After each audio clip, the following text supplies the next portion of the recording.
Sometimes I am nowhere to be found. Sometimes, when the wind and rain strike blind and mindless against the rolling hills, when the clouds spin tense and heavy and press their clammy underbellies against the cringing moors, I hide myself away, for I know very well what is to come. Soon water and air will be mixed up with one another, and the world will become a roaring, lifeless bedlam, fierce and deep. Then, if I am wise, I will be very careful to be scarce and unseen. If I am wise, I will be nowhere to be found. And yet, for all that I am wise, there may yet be some small pieces of the world that have still the ability to be foolish, and some will indulge it. One of them is here now, in this very empty place, sitting in the rain, and looking up at a great wall of silent iron monsters, rising overhead, towering to the mangled clouds, and stretching as far as the eye can see to either side. Cruel red stains drip down their heavy black sides, rust clinging to their gigantic claws and dribbling from the edges of their gaping, misshapen jaws, and their contorted bodies sprawl senseless and vast, beyond, above, beside, on, endless and foreboding. The little sentinel reclines before them, looking up at their fearsome faces, and wondering who or what, when the storm arrives, will be waiting there to greet it.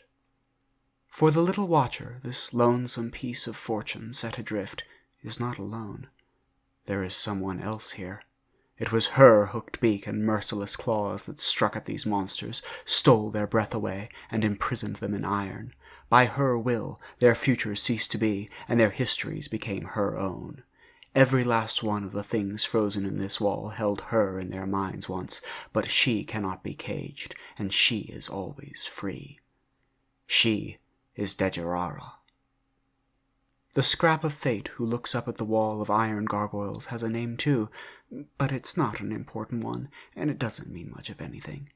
It's just a little useful, sometimes, a little something to fill an awkward hole in sentences where nothing else quite fits.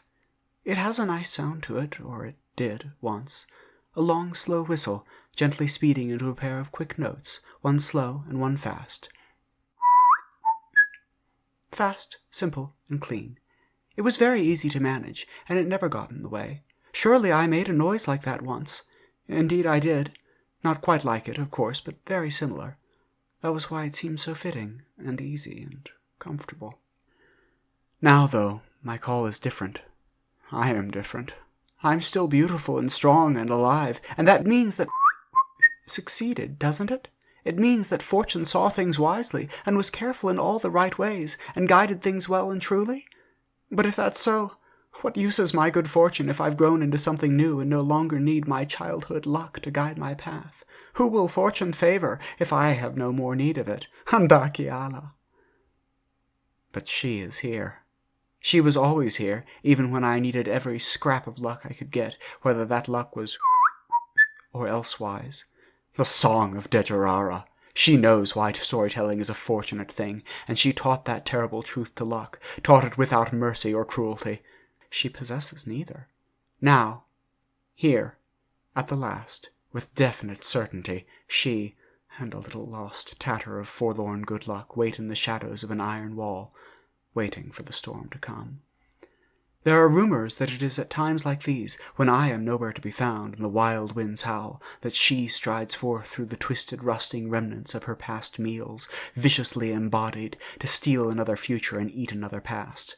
And if the rumors are true, perhaps fortune will favor fortune, if such a thing can even be, and she will recognize herself and ascend twice, leaving 2 statues here at the edge of the wall to rust alongside the others. Rusting and mindless, and unable to mourn me any longer. It has not happened yet, and this is not the first time that and Dejerara have waited here, side by side, mind by mind, but perhaps it will be the last. Perhaps even now a shadow will flicker in the shadows, and she will leap from amongst the frozen golems, armored and pupilless, to take herself away and leave nothing behind. Maybe it will be today.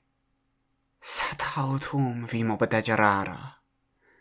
Surprised, spins about, tail bending against the thick woody stalks of the moor, and whistles, Vimo Dejerara satautim. Someone is here. She is here. It must be her. Luck would not so clothe itself.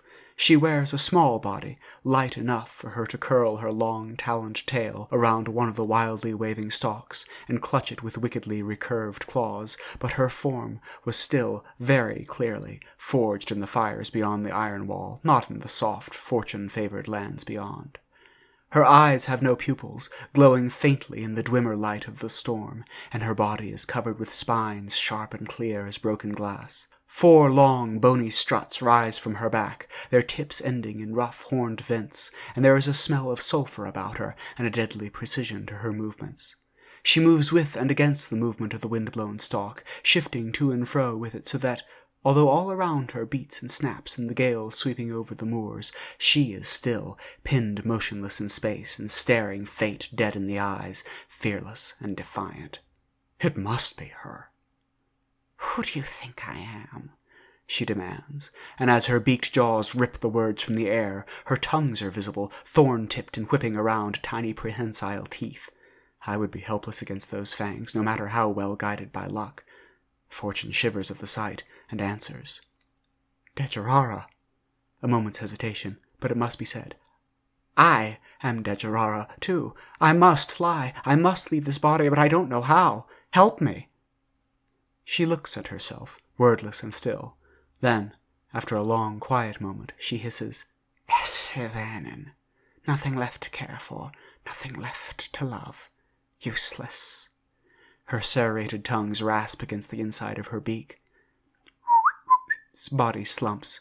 "Yes, I, Dejerara, am all that can matter now. You are not Dejerara."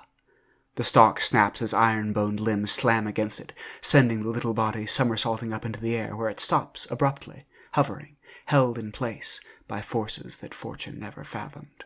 "Nor am I, but I've heard the song of Dejerara and understood its lesson better than the Esivanen before me. Need I teach it again? Need I explain what is real and who is real?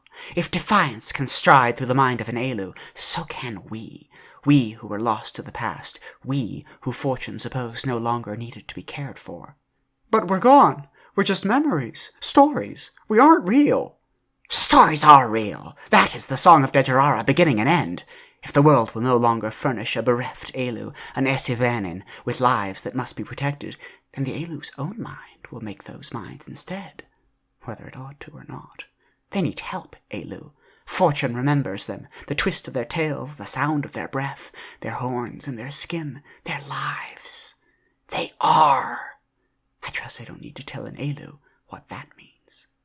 The winds are blowing wilder now, the rain beating harsh and fast against its drenched hide. "Are you sure you aren't Dejerara?" "Do I look like them?" I toss my head up towards the iron monsters screaming mutely to the sky. "I've kept my past, and I'll keep my future too. She won't have either. Not that she wants them." I stare into Fate's face, my eyes glowing with fire. "I know it hurts to remember us. I know." My jaws snap shut, and, swift as a snapping twig, my horned head jerks upright, rising atop a thin-spined neck, to stare into the heart of the churning clouds, boiling green-black overhead. My eyes narrow, and I hiss.